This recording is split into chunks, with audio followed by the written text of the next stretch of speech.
한 번 듣고 5번 이해하는 한국사, 한다 한국사 이다지입니다. 20번째 강의, 오늘은 이모군란부터 마지막 중립화론까지를 살펴보도록 하겠습니다.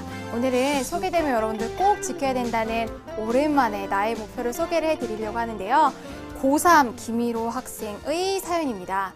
김희로 학생은 지금 고등학교 3학년인데 굉장히 특이하게도 벌써 이제 공무원 준비를 한대요. 그래서 한국사 공부를 열심히 하고 있는데 한국사를 제대로 이해하는 게 첫 번째 목표이고, 그리고 학교 이제 시험을 뜻하겠죠? 한국사를 85점 정도 맞는 것이 목표라고 합니다. 한국사를 제대로 이해하면 한국사 85점이 아니라 100점 맞을 수 있어요. 자신감을 가지고 이 강의가 지금 현재 고3, 예비 고3 학생들도 많이 보는데 생각보다 의외로 공무원을 준비하시는 분들이나 기업체의 인적성을 준비하시는 분들을 굉장히 많이 보시더라고요. 아주 양분이 되는 중요한 강의가 되었으면 좋겠습니다. 여러분들 한국사 어디까지 가보셨어요? 선생님이랑 지금 근현대사를 함께 가고 있습니다. 근현대사는 1863년부터 1910년, 45년 현재까지를 끊어볼 수 있었는데요. 맨 처음에 개화기 같은 경우에는 뭔가 우리나라가 변화를 하려고 하는 외국으로부터의 요청도 있고 우리 스스로 변하려고 노력도 하는 그런 시기를 살펴왔습니다. 한 판으로 살펴서 연결고리 살펴왔던 거 기억하시면 되고요. 그 이후에 길다면 길고 짧다면 짧을 수 있는 35년간의 강점기를 거치게 됩니다. 이거는 나중에 이제 배우게 될 내용이니까 그때 확인해 보시고요. 마지막에는 자본주의와 민주주의를 달성해 나가는 현대시대를 살펴보도록 하겠습니다. 오늘은 저번 시간에 배웠던 내용들 복습 쭉 하면서 실은 살펴볼 내용은 굉장히 간단해요. 이모군란과 갑신정변이 가장 큰 내용이고요. 이모군란을 진압한 나라가 어디라 그랬죠? 청나라. 청나라랑 조약이 맺어지게 되는데 조청은 상민 수령 무역 장정만의 내용이 있어요. 그 내용 특별하게 우리나라에 해가 됐던 그 내용을 여러분들이 살펴보시면 됩니다. 급진개화파에 대한 내용 당연히 아셔야 되고요. 이 급진개화파가 일으켰던 갑신정변 진행 과정, 결과, 의의까지 아셔야 합니다. 관련해서 영국이 점령했던 거문도 사건 파악을 해보셔야 되고요. 우리나라가 중립화론 얘기까지 나오게 된 배경까지를 살펴보도록 하겠습니다.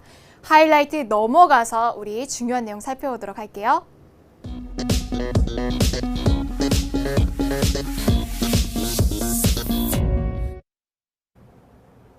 20강 하이라이트 들어가 보도록 하겠습니다. 여러분들 우리 19강에서 가장 중요한 연결고리를 배웠었는데 그 내용이 머릿속에서 남아있다면 여러분들이 세세한 내용을 기억하지 못하더라도 정말 한 50% 정도는 여러분들이 끝냈다고 생각하시면 돼요. 개화기의 중요한 내용들, 선생님과 함께 살펴봤던 연결고리들 머릿속에서 다시 한번 넣으시고 우리가 길고 긴, 넓고 넓은 한국사의 숲속에서 어디쯤 와 있는지를 감을 잡아보시기 바랍니다. 같이 한번 해볼게요. 근대사의 시작은 누구다? 1863년 12살 왕 대신에 섭정을 했던 흥선대원군에서 시작이 되었습니다. 자, 흥선대원군은 대내적으로는 왕권 강화를 하고 대외적으로는 나라의 문을 걸어 잠그는 통상수교 거부 정책을 실시를 했죠. 그런데 이미 고종도 성인이 되고 중전이었던 명성황후도 친정을 원하게 되면서 고종이 친정하게 되면서 고종은 생각이 좀 달랐다고 했어요. 명성황후와 더불어서 개화 정책을 추진해 나갔고 그러면서 다른 나라와 조약을 맺습니다. 강화도 조약이었고 불평등 조약이었고 특별하게 불평등한 내용은 뭐였어요? 쌀이 유출될 수 있다고 하는 내용. 물론 우리가 다른 내용도 다 살펴봤죠. 치해복권이나 연회측량권 같은 말도 안 되는 것들도 있었는데 백성들에게 가장 큰 영향을 준 거 미공 유출이었습니다. 강화도 조약 이후에 사절단 파견해야 되죠. 그때 보냈던 사절단 수신사.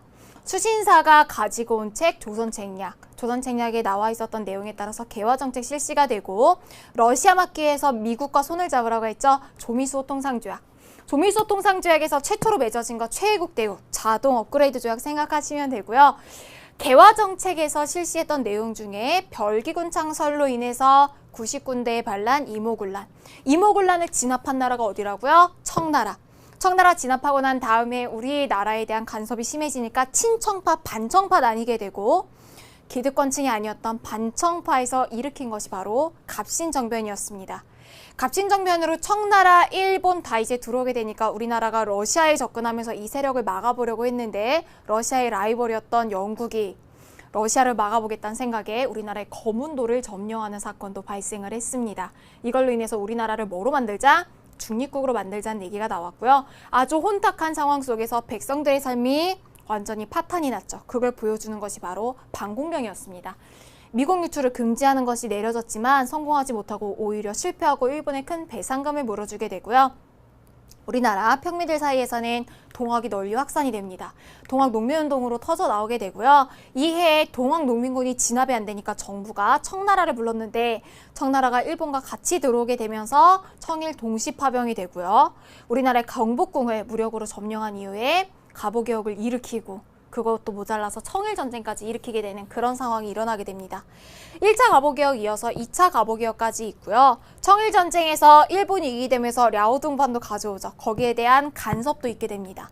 삼국 간섭으로 누가 최고구나? 러시아가 최고구나? 칠러 정책을 펼치게 되는데요. 이 칠러 정책을 막기 위해서 일본이 벌였던 일 을미사변이었습니다.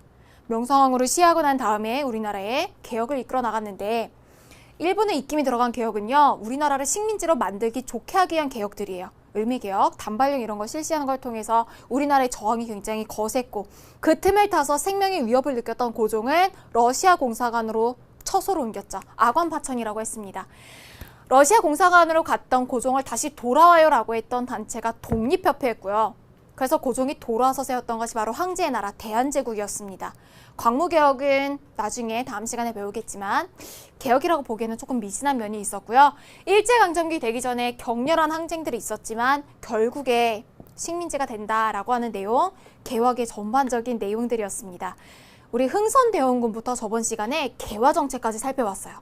개화정책에서 별기군이 창설되는 걸 살펴봤습니다. 오늘 이거 이어서 이제 뭐 보면 되는 거예요? 이모군란부터 살펴보면 됩니다. 중요한 사건들이죠.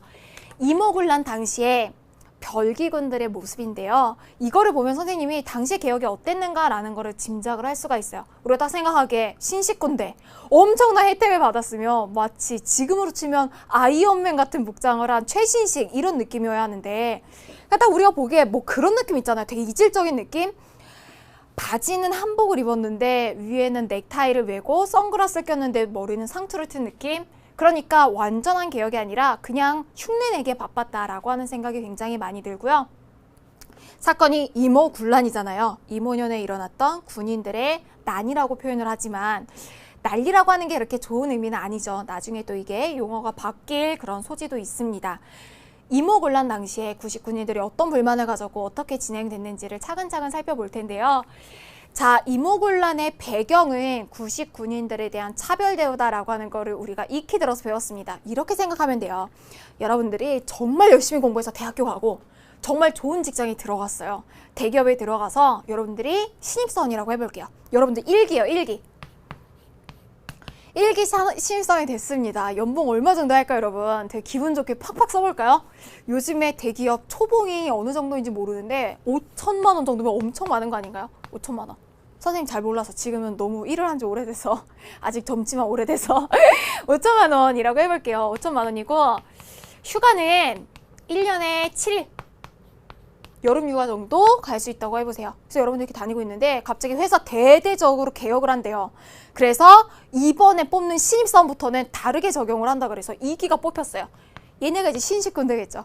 뽑혔는데 얘네는 연봉이 1억이래요. 무조건. 허, 뭐야, 돈도 완전 달라.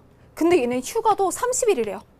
30일은 쉬어야지 이제 뭐 사람이 이제 뭐 할 수 있지 하면서 너무나 다른 대우를 하는 겁니다. 불만이 당연히 있겠죠.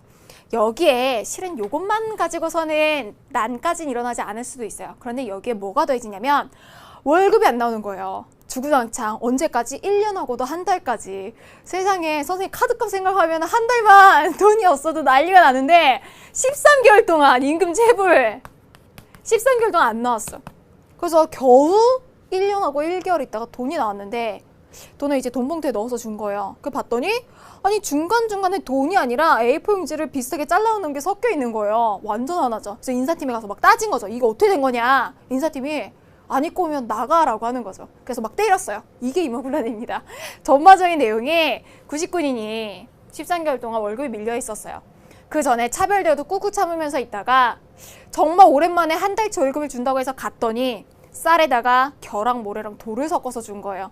창고지기한테 이게 어떻게 된 거냐 그랬더니 아니 안 입고 하지 말라고 하는 거죠. 그래서 창고지기를 때리고 군란이 일어나게 됩니다. 여기에 당시에 개화 정책에 상당히 불만을 가지고 있었던 도시에 못 사는 사람들, 빈민층까지 가세하게 되면서 이게 정말 걷잡을 수 없이 커져요. 당시에 사람들이 이렇게 생각을 한 거예요. 강화도 조약 이후에 서양과 개혁을, 이제 개화를 우리가 추진해 나간 이후에 우리가 이렇게 못 살게 됐다. 그럼 이거를 추진한 사람은 누구예요? 명성황후. 그리고 일본이라고 생각을 한 거죠. 고종을 미워할 수는 없어요. 우리나라 전통적으로 막 그런 생각 있잖아요. 암탉이 울면 나라가 망한다 라고 하는 생각 때문에 당시 중전에 대한 반감이 굉장히 심했습니다. 그러니까 어디로 바로 갔겠어요? 닥치는 대로 일본인들 때리고 일본 공사관을 습격을 하게 되죠. 그리고 거리를 완전히 점령하고요. 궁궐에 막 들어와서 막 중전 다 이러고 난리가 났대요.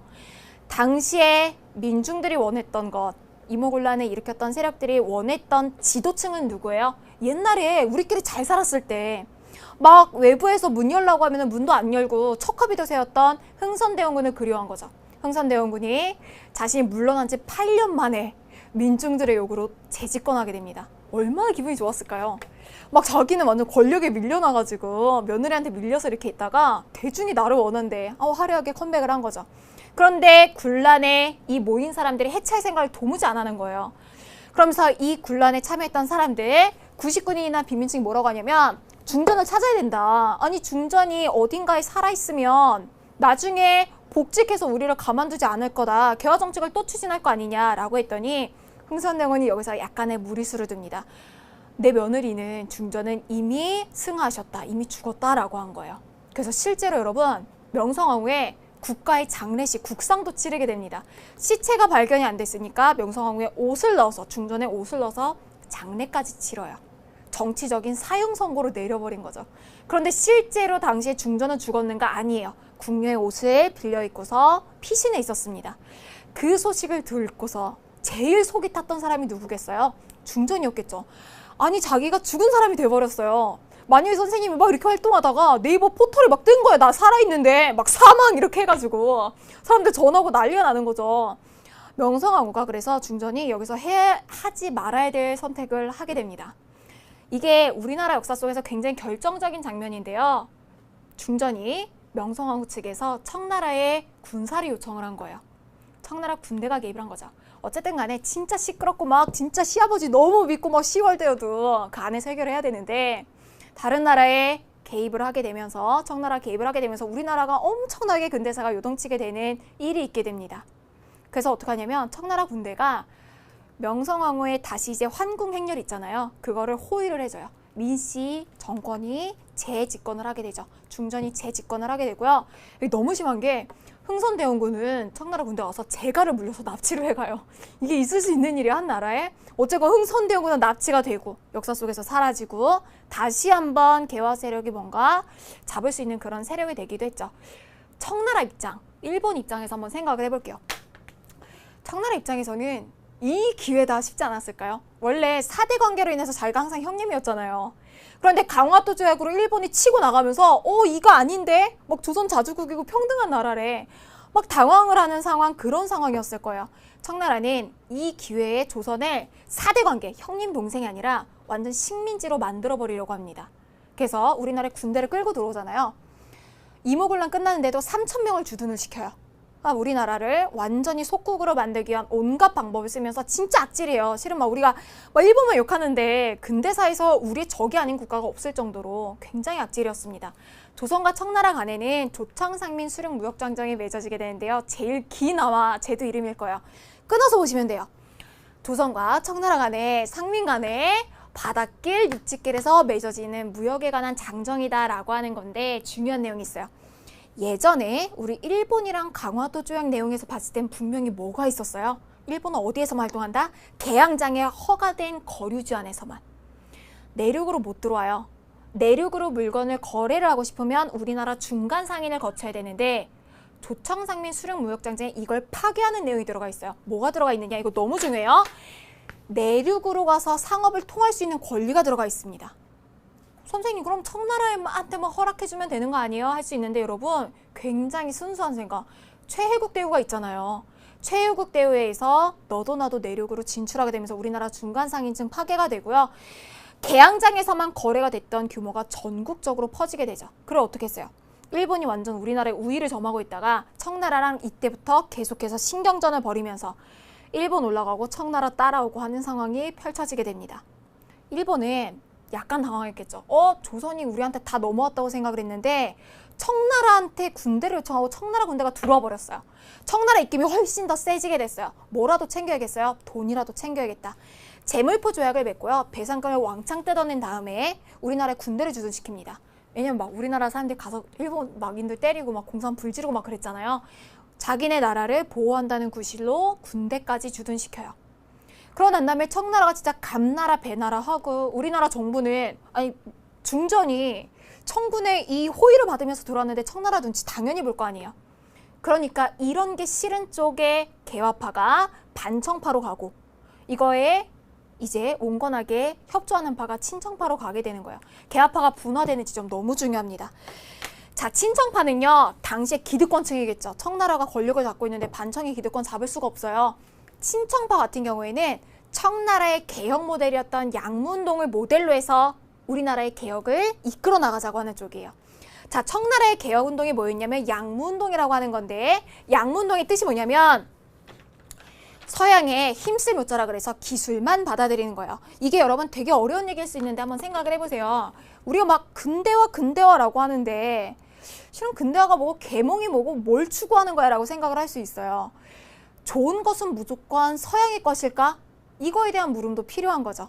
당시에 중국에서는 어떻게 생각을 했냐면요. 진짜 쉽게 좋은 것을 추구해야 돼요. 버려야 할 것도 있죠. 전통적인 것들 중에서 막 신분제도 같은 거 이제 없어져야 하는 폐습 같은 거를 봉건이라고 불러요.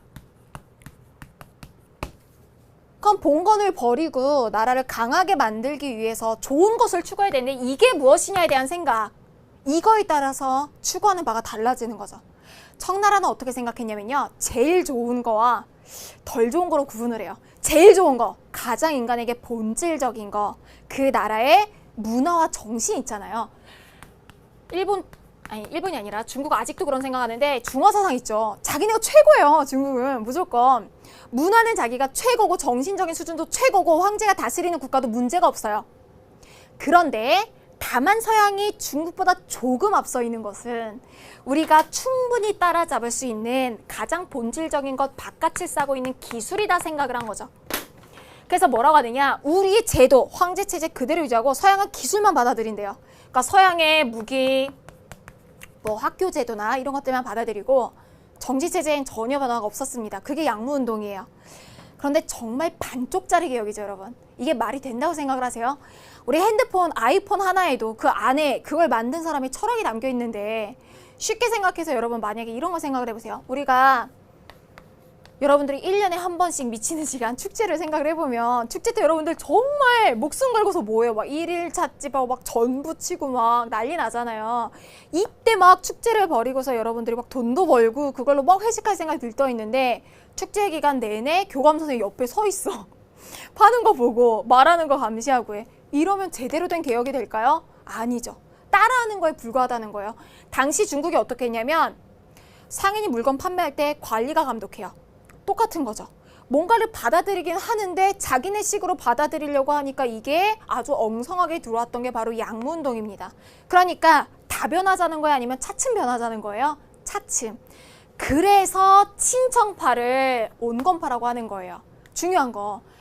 온건의 의미가 뭐고 급진의 의미가 뭔지 모르고 들어가면 안 돼요, 여러분. 개화파는 이때 분화가 됐고 특히나 온건개화파는 친청파, 청나라를 모델로 했기 때문에 온건했던 거예요. 양무를 따라 했으니까. 대표적인 인물 김웅집이나 김윤식에 해당이 됩니다. 반청파는요. 문명개화라고 하는 이 반청파는 실은 이 시기의 친일파예요. 친일파 이 나쁜 놈들 생각할 수 있는데 이때 친일은 우리가 아는 그 친일과 의미가 다릅니다. 일제강점기의 친일은 진짜 매국하는 선생님 조카 4살 조카 항상 얘기하는데 단아가 4살밖에 안 됐는데 우리나라를 빚는 100명의인들을 막 외워요. 뜻은 몰라요. 그래서 선생님이 이완용은 하면 매국이래요. 나라를 팔아먹는 놈 4살이 이렇게 얘기를 할 정도로 우리한테 굉장히 익숙한 친일파라고 하는 매국의 개념이 아니라 이때는 청나라의 반대라니까 일제강점기 전에는 따라할 개혁 모델 아시아에서 유일하게 성공한 나라가 일본밖에 없어요. 이때 친일파는 일본의 개혁인 메이지 유신을 모델로 했고 실제로 일본이랑 교류를 하면서 막 일본이 막 달콤한 말로 막 꼬셔요. 우리가 너희 도와줄게라고 하면서 그 말을 믿었던 사람들이에요. 자, 그런데 더 이 사람들 와닿게 얘기하면 우리 옛날에 중상학파 기억나요? 그 사람들 강남 멋쟁이, 강남 유학생이라고 얘기했던 바로 그들입니다. 당시에 잘 살았던 적이 어디였냐면 지금 막 강남 하잖아요. 이때는 청계천 북쪽이에요. 헌법재판소 있는 데 있죠? 그쪽에 사는, 북쪽에 사는 사람들이 가장 잘 살고 잘 나가는 사람들이었는데 그 북촌의 가장 금싸라기 땅에 있었던 집이 누구였냐면 중상학파 실학파의 거두 누구예요? 박지원이죠. 박지원의 이제 후계였던 박규수의 집이 있었습니다. 그 박규수의 사랑방에 몰려들어서 개혁에 대한 구상을 꿈꿨던 이들이 바로 이들이에요. 반청파. 이들의 모습은요, 가장 잘 사는 북촌에서 해외 경험을 많이 한 유학파들이었고요. 어디 하나 빼놓을 게 없는 엘리트들이었습니다. 나이도 어렸고요. 자, 이들은 일본을 모델로 했어요. 일본은 어땠냐면 당시에 일본 막 후쿠자 유키지 막 이런 사람이 남긴 글 보면 진짜 막 실소가 터져 나오는데 뭐 있냐면 타라론, 막 나쁜 친구들도 이런 게 있어서 일본은 아시아의 영국이다. 막 해서 옷도 다 영국인처럼 입고 아시아의 나쁜 친구들 중국, 조선과 어울리지 말아야 된다. 이게 글로 있어요. 남아 있어요. 그러면서 막 이제 서양인인 척하고 다녔던, 그러니까 완전히 어떠냐면 일본은 완전 뿌리부터 다 바꿨어요. 그래서 이들이 급진인 거죠. 그들의 메이지 유신 문명 개화라고 하는 거, 일본은 가장 좋은 것을 서양의 것으로 바꾸고 모든 것을 서양의 서구화로 바꿨기 때문에 그들을 따라했기 때문에 이들이 급진파인 거죠. 대표적으로 여러분 김옥균도 굉장히 어렵고요. 갑신정변 일으켰을 때가 20대 후반, 30대 초반이었어요. 김옥균 같은 경우에 집안이 안동 김씨예요, 여러분. 나는 새도 떨어뜨린다는 새도 정치 가문 안동 김씨의 후계고요. 박용현 더해요. 박용현 우리 순헌철 고순하죠. 철종 사위예요. 왕의 사위. 다음에 나는 홍영식은 영의정의 아들이었고요. 뭐 서재필 나중에 알겠지만 여러분 미국 가서 최초로 의사 학위 따가지고 거기에서 개인 병원 세우는 사람입니다. 당시에 내노라하는 집안의 가문들 급진파를 이뤘고 이런 건 있어요. 이들의 한계는요. 처음에 이들은 백성들 너무 멍청하다고 생각해요. 무식하고 데려가지 못할, 우린 진짜 똑똑하고 우리만 애국자고 저 무식한 사람들 우리 끌고 가야 되는데 이렇게 생각을 하다가 나중에 혼쭐이 나게 되죠. 갑신정변으로. 자, 기득권은 친정파가 가지고 있어요. 청나라가 지금 3,000명씩 이제 군대 주둔하고 있는데 친정파가 권력을 잡고 있고 이거 아닌데 아니 개혁은 좀 더 좀 세게 들어가야 되는데 생각을 했던 쪽이 바로 반청파, 급진개화파였죠. 급진개화파가 틈만 노리고 있었어요. 어떻게 하면 우리나라를 좋게 만들어 볼까, 정변을 일으킬 수 있을까 하고 있다가 딱 틈이 벌어졌던 그때 일어난 사건이 갑신정변입니다. 자, 갑신정변 당시 주역들의 모습인데 뭔가 굉장히 막 되게 이렇게 뭔가 결의에 찬 모습을 볼 수 있는데요. 갑신정변을 가르치다 보면 갑신정변에 부정적인 친구들이 되게 많아요. 그런데 단언컨대 가진 자가, 엘리트가 나라를 위해서 이렇게 뭔가를 한다는 건 되게 어려운 일이에요. 보통 자기가 가진 걸 지키려고 하니까 그것만큼은 존중해줘야 된다라고 하는 생각이 있고요. 실제로 방향은 맞아요. 방식이 조금 더 서툴렀을 뿐이지. 자, 갑신정변을 일으킨 쪽은 급진개화파, 반청파였는데요. 당시에 청나라가 군대를 좀 일부러 뺐어요. 철수를 했어요. 청나라가 프랑스랑 싸워야 돼서 군대를 뺐고 딱 기회였죠. 거기에 일본이 우리가 도와줄게 라고 약속을 합니다. 그래서 디데이를 언제로 잡느냐? 우리나라 우체국 있었죠. 우정국 축하연이 있었어요. 여기에 중요한 사람들 다 모여요. 우정국 축하연, 이 완공식에 사람들이 다 모이는 걸 기념으로 해서 이때 딱 정치적 변동을 한번 일으켜보자. 딱 디데이를 잡은 거죠. 그러다 다음에 한참 우정국 축하연이 벌어질 때 신호탄이 뭐냐면 불이야라고 하는 그걸 외친 사람이 있었어요. 그게 신호였어요. 불이야를 딱 외치면서 막 사람들이 난리가 날 거 아니에요. 그때 이미 침소에 들었던 고종욱이 찾아갑니다. 그런 다음에 지금 변란이 일어났으니까 몸을 피하셔야 될 것 같아요 라고 얘기를 해요. 고종욱 알았다고 했는데 딱 브레이크를 건 사람이 중전이었어요. 아시아에서 제일 똑똑한 녀석. 변란이 일본으로부터 나왔느냐 청나라로부터 나왔느냐 딱 질문을 한 거예요. 당황했겠죠. 그 생각은 못했으니까 그냥 난리 나서 피하세요 이러면 이렇게 피해야 되는데, 근데 그때 때마침 이제 준비해뒀던 폭약이 터지면서 왕과 왕비를 다른 궁궐로 이제 몰아넣는 데까지 성공을 합니다. 개화당 정부가 수립이 된 거죠. 그런 다음에 자신들이 생각하는 개혁정강 14개조 정강을 발표를 해요. 일본군 동원되기로 했던 200명의 군대도 오고요. 계획대로 착착 진행돼 가는 것 같았어요. 근데 이거 며칠? 딱 3일. 실은 진짜 중전 똑똑해요. 명성황후가 정말 이 좋은 평가 나쁜 평가 많지만 굉장히 똑똑해요. 선생님이 역사를 공부를 할수록 똑똑하다는 걸 느끼는 게 당시 명성황후는 처음부터 이걸 몰랐던 게 아니에요. 처음부터 그 질문을 할 때부터 이 돌아가는 판세를 읽고 있었고 그게 다 돌아가서 이게 완전히 내 머릿속에 들어올 때까지 3일 걸린 거예요. 중전의 머릿속엔 복잡한 생각이 있었어요. 이 변란이 청나라가 일으킨 건가? 우리를 식민지로 삼으려고? 일본이 일으킨 거가? 아니면 우리 내부라면? 내 남편은 안전한가? 고종은 나를 데리고 갈 마음이 있는가? 왜냐면 고종은 당시 왕이었으니까 나중에 얘기하겠지만 엄귀인이라고 막 다른 엄청 총애하는 여자들이 있었어요. 그러다가 그 결단이 섰을 때가 딱 3일째였고 그때 여기 너무 좁다. 내 대궐로 궁궐로 돌아가겠다라고 얘기를 한 거죠. 이때 청나라 군대도 낌새가 이상하다는 걸 눈치를 채고 청나라 군대까지 개입을 하게 됩니다. 그러면서 갑신정변은 3일 전화로 끝나게 되죠. 일본군 막 다 도망가고 자, 당시에 백성들이요. 이 소식을 듣고서 분노해가지고 아니 어디 일본 놈들이랑 어울려가지고서 왕과 왕비를 내몰아하면서 막 화가 나가지고 일본 사람들 닥친 대로 막 하고 급진격파 중에 맞아 죽은 사람도 있어요. 김옥균 부랴부랴 도망가고 서재필도 도망가고. 당시에 급진격파 한 게 뭐였을까? 백성들을 내 나라 사람들을 믿고 가지 못했다는 게 가장 큰 요인이겠죠. 방향이 맞았다고 할지라도 그들이 내걸었던 의회 중심의 나라 뭐 이런 것들이 맞다고 하더라도 자기 나라에 그 기반이 없이 어떻게 이게 이루어지겠어요. 더군다나 일본 군대 꼴랑 200명 데려다가 뭐가 되겠어요. 정치적 변동이 이루어질 수가 당연히 없겠죠. 이들도 여기에서 엄청난 교훈을 얻게 됩니다. 대중의 지지 없는 정치적 권력은 딱 3일치구나. 나중에 이 교훈이 그대로 드러나게 되는 사건인데 그건 그때 가서 보시고요. 갑신정변 이후로 또 한 번 우리나라의 이 내부 정세는 요동치게 됩니다. 청나라 입장에서 어떨까요? 아씨 잠깐 한눈 팔았는데 난리 날 뻔했잖아요. 일본도 피로감이 쌓여가요. 강화도 제약으로 이제 착착착 해서 우리가 식민지 할 수 있을 줄 알았는데 청나라 계속 끼어들고 막 우리나라 뭐 별의별 이제 세력들이 다 나오게 되니까 청나라 일본이 아주 불편한 삼각관계 속에서 서로 간에 약속을 하나 하는 거예요. 텐진 조약을 맺습니다. 둘 다 지금 군대가 와 있잖아요. 둘 다 철수할 것을 약속해요. 그런 다음에 뭐를 얘기하냐면 나중에 파병할 때 상대 국가에 알려주기를 해요. 공동으로 철수하자. 다음에 파병할 때 알려주자. 요게 나중에 요긴하게 쓰이는 때가 동학농민운동 때죠. 자, 텐진조약을 맺어요. 그런 다음에 일본은 또 우리나라랑 한상조약을 맺어서 배상금을 왕창 뜯어가게 됩니다. 자, 이모군란이 반외세적인 운동이었다면 갑신정변이 반봉건적인 운동이었던 거죠. 자, 요렇게 내용들 살펴볼 수 있습니다.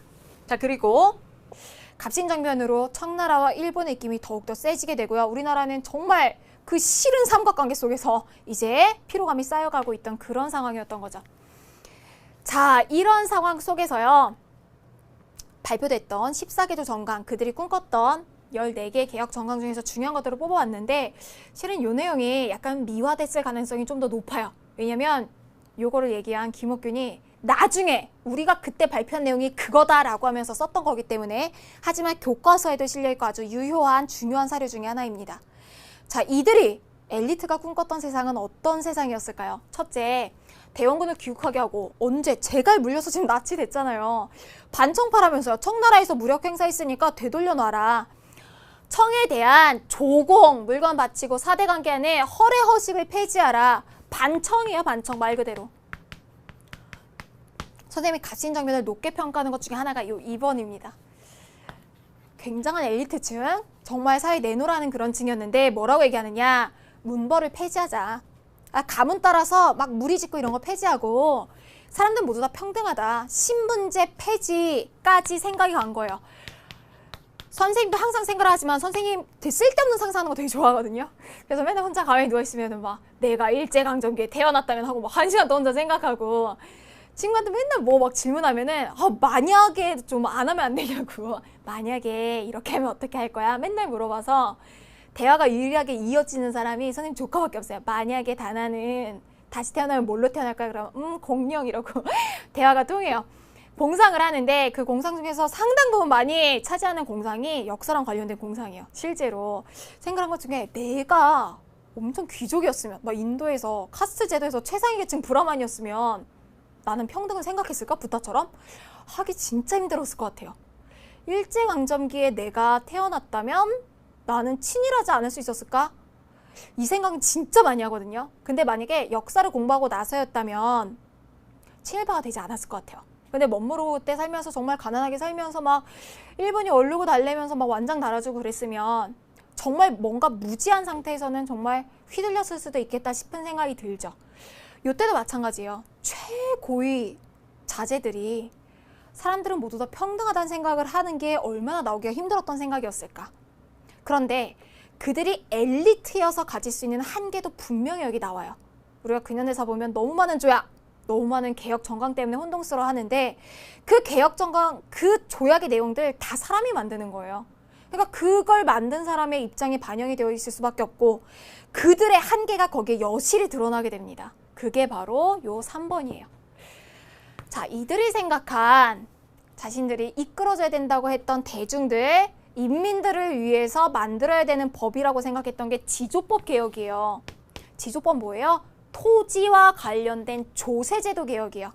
여러분, 농민들이 지금 세금제도 때문에 고생해요? 내 땅이 없어서 고생하지? 이들은 어디까지 생각이 갈 수가 없는 거예요. 토지 분배까지는. 왜냐? 농민이 아니고 농사 안 지어봤으니까. 농사를 지어본 양반이지만 망해가지고 막 농사 짓고 몰락의 아이콘들이 있잖아요. 우리 남인층 중농아파들 맨날 분배하는 내용 나오잖아요. 동학농민운동에서는 토지 균등 분배 내용이 나와요. 갑신정변에서 나올 수가 없어요. 이들은 그런 생각을 하기가 힘드니까. 버스 한 번 탈 때 돈이 얼마 찍히는지 모르는 사람이 민생을 얘기하기가 힘들잖아요. 비슷한 내용입니다. 서민 생활을 알아야 서민이라고 알죠. 지조법을 개혁한다. 물론 엄청난 생각을 구상을 한 거지만 한계가 있었다는 거죠. 14개조 정강 내용입니다.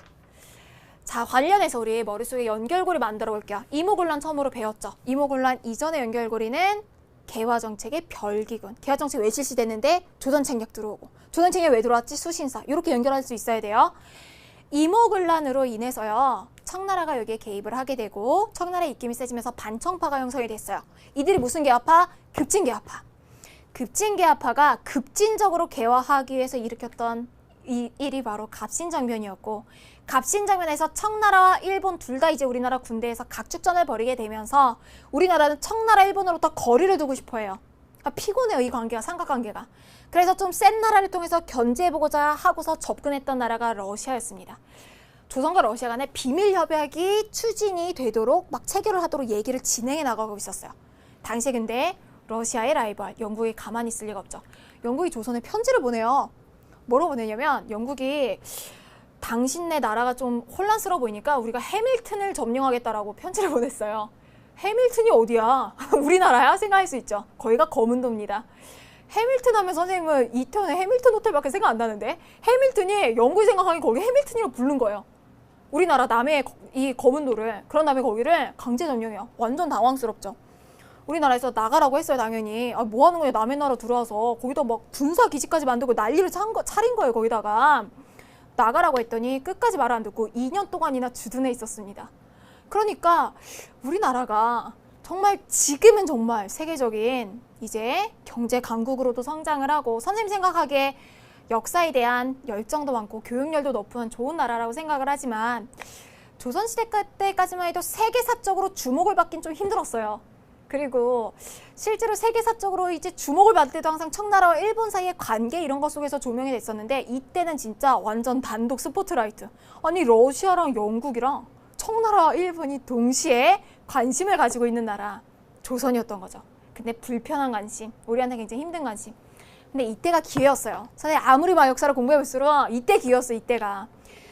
세력 균형이 딱 맞춰졌을 때 개혁을 딱 치고 나가야 돼요. 그런데 이때 뭔가 개혁을 막 하면서 하는 것 같으면서도 제대로 안 됐던 이유가 생각을 해보면 당시 그랬잖아요. 청바지 입으면서 위에는 한복 입고 선글라스 끼고 상투 메고 하는 것처럼 개혁 자체가 온전치 못한 개혁이었고 이걸 이끌어 나가는 고종과 명성황후가 중전이 내가 최종에는 내 왕권을 버리고서라도 내 나라를 살려야겠다라고 하는 생각을 했으면 우리 식민지 절대 안 갔어요. 그런데 마지막 목표는 왕권을 지키는 것. 그것이었기 때문에 마지막이 해피엔딩으로 끝날 수가 없었던 거죠. 어쨌건 이런 상황으로 인해서 우리나라에서는 이제 내부적으로 너무나 이런 혼란스러운 상황을 이제 잠재우기 위해서 중립화론이 스물스물 올라옵니다. 당시의 모습을 잘 보여주는 건데 이거 누구 같으세요, 여러분? 여기 보면 여기에 러시아라고 써있는데 여기 안 보이더라도 막 수염 나고, 러시아 사람들 수염 기르는 거 되게 좋아하거든요. 그래서 수염세도 걷었잖아요. 나중에 수염 기르고 싶으면 세금 내라고 해서 수염세도 걷었던 나라예요. 러시아 사람들, 러시아도 있고, 딱 보면 여기 딱 요것만 봐도, 두상만 봐도 사무라이 일본, 이쪽에 청나라 이제 관리가, 물고기가 당연히 조선이겠죠. 다들 이렇게 막 넘보고 있는 상황, 거기에 이제 영국도 왔다 갔다 하는 상황이 바로 이런 상황이었습니다.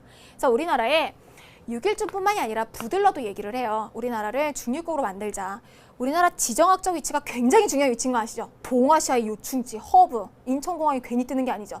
완전 허브에다가 중국, 일본, 막 위로 러시아까지 연결될 수 있는 중요한 요지이기 때문에 중립국으로 만들자라고 했는데, 고종이 에이 뭐 그럴 필요까지는 하고 생각을 했고, 이것도 뭐 이런 나라들이 다 찬성을 해야지 이루어지는 거죠.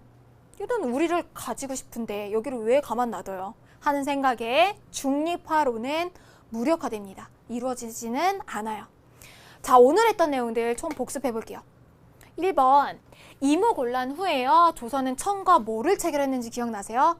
조선과 청나라 간의, 상민 간의 바닷길 육지길을 통한 무역장정이 맺어지게 되는데요. 여기에서 가장 중요한 내용이 있었어요.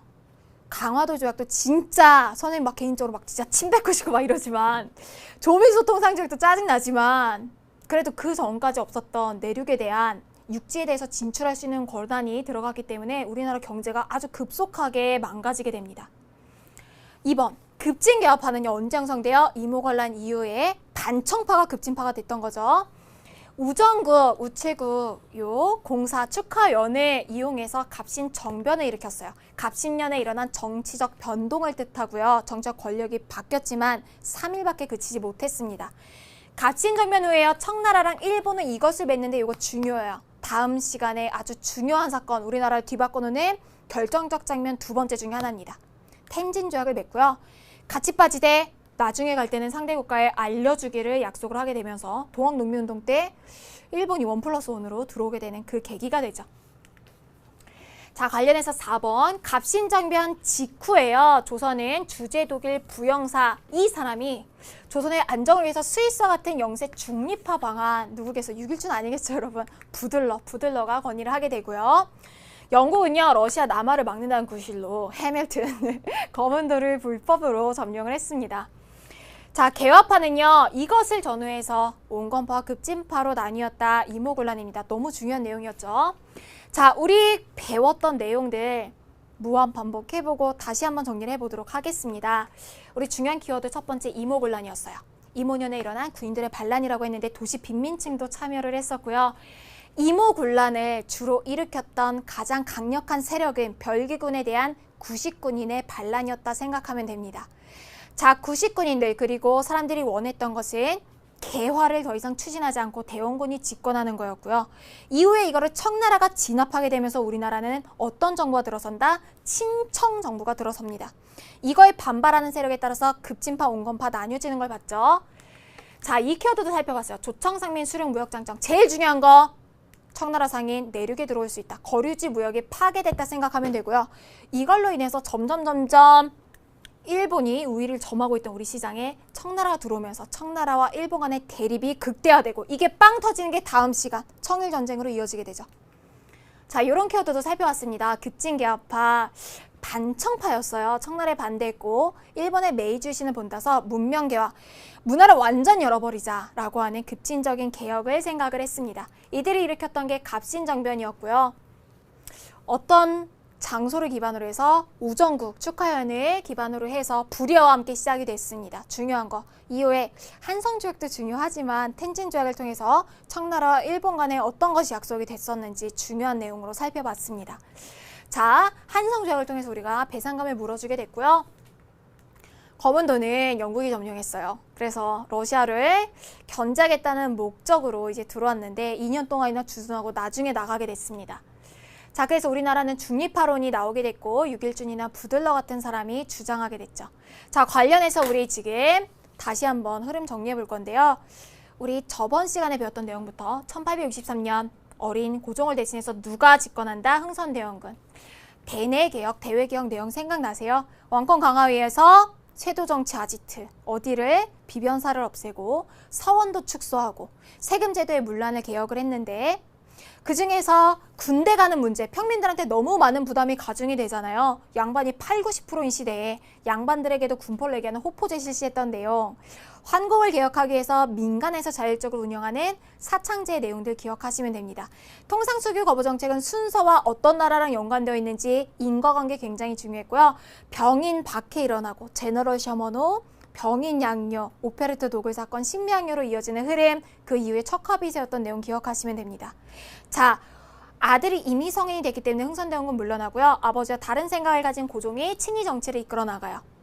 나라의 개화를 이끌어 나가겠다라고 하면서 일본의 운요 사건과 맞물려가면서 강화도 조약이 맺어지게 돼요. 여러 가지 불평등한 조약 내용이 있었습니다. 대표적으로 치해법권도 있었고요. 연안측량권도 있었고 관세도 없었죠. 근데 가장 심했던 것은 미국 유출될 수 있다. 13년, 14년 묻고 반공령으로 터져 나오게 되고요. 자, 강화도 조약으로 일본에 보냈던 사절단 바로 수신사였는데 수신사의 김홍집이 다녀오면서 가져온 책 조선책략이 조선에 파장을 일으켰습니다. 당시에 고종은 이 책과 이 흐름에 근거해서 개화 정책을 실시해 나가고요. 조선책략에서 얘기한 대로 러시아를 견제하기 위해서 누구와 조약을 맺는다? 서양 최초로 조미수호 통상조약. 이 내용 굉장히 중요했고요. 조미수호 통상조약에서 강화도 조약에도 없던 내용이 들어갔었어요. 업그레이드 조약, 최혜국 대우 생각을 하시면 됩니다. 자, 개화 정책에서 별기군, 신식군대를 만들면서 구식군대의 반란, 이모군란 오늘 배웠고요. 이걸 누가 진압하느냐? 청나라. 청나라의 입김이 세지게 되면서 반청파와 친청파로 나뉘게 됩니다. 기득권을 잡지 못한 반청파가 갑신정변을 일으키게 되고요. 갑신정변을 통해서 청나라, 일본 동시에 들어와 있는 형세, 러시아 끌어들이면서 영국이 거문도를 점령하는 내용을 봤어요. 자, 이때 너무나 한반도의 정세가 혼란스럽기 때문에 한반도를 뭐로 만들자? 중립국으로 만들자라고 하는 논의가 나오기도 했습니다.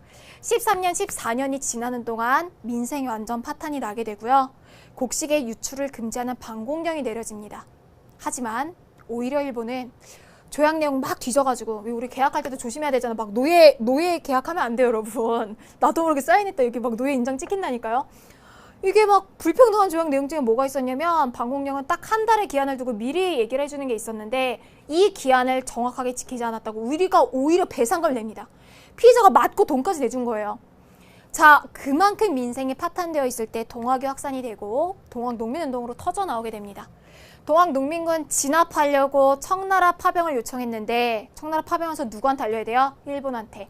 1+1 같이 오게 되면서 우리나라에 일본이 침략하기 좋은 국가, 갑오개혁을 통해서 내용을 바꿔놓게 되고요. 청일전쟁이 일어나게 됩니다. 청일전쟁 이기고 난 다음에 2차 갑오개혁 실시가 되고요. 랴오동반도 뺏어온 것 때문에 삼국간섭이 일어나죠. 삼국간섭으로 인해서 누가 제일 세다? 러시아. 칠러 정책 추진이 되고요. 칠러 정책을 막기 위해서 일본이 명성황후 시해 사건, 을미사변이 일어나게 됩니다. 시해라고 하는 말 자체가 여러분 부모님이 돌아가셨을 때 쓰는 거예요. 우리나라에서는 내가 조선의 국모다 라고 하는 말처럼 왕과 응비를 아버지, 어머니라고 생각하는 그런 마음이 있었기 때문에 시해라고 하는 단어를 쓰는 거죠. 그 다음에 우리나라의 친일 정부 들어서게 되고 을미개혁을 일으키게 됩니다. 이 혼란 속에서 고종은 러시아 공사관으로 처소로 옮기게 되고요. 고종한테 돌아와요 라고 외쳤던 독립협회. 그리고 이 독립협회에 이런 노력들이 있었지만 고종이 돌아와서 대한제국 선포하고 광무개혁 실시하지만 실패하고 일제강점기로 가게 되는 내용을 배울 거예요. 흥선대원군부터 해서 우리가 여러 가지 강화도 조약이나 내용들을 첫 번째 근대 파트에서 살펴봤습니다. 오늘은 이모군란부터 어디까지 살펴봤냐면 갑신정변의 중요한 내용들을 살펴봤어요. 다음 시간은 너무나 중요한 내용들이 많이 나오는데요. 동학농민운동부터 이 이후에 일어나게 되는 여기까지의 대한제국 광무개혁까지의 긴 내용들을 하나의 스토리로 살펴볼 겁니다.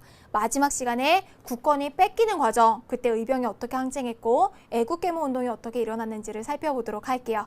선생님과 21강에서 근데 세 번째 시간 방공령이 내려질 때부터 광무개혁으로 만나보도록 하겠습니다. 여러분들 키워드 다시 한번 채워보시면서 완벽하게 숙지하셨는지 살펴보시기 바랍니다. 선생님과 다음 강에서 만날게요.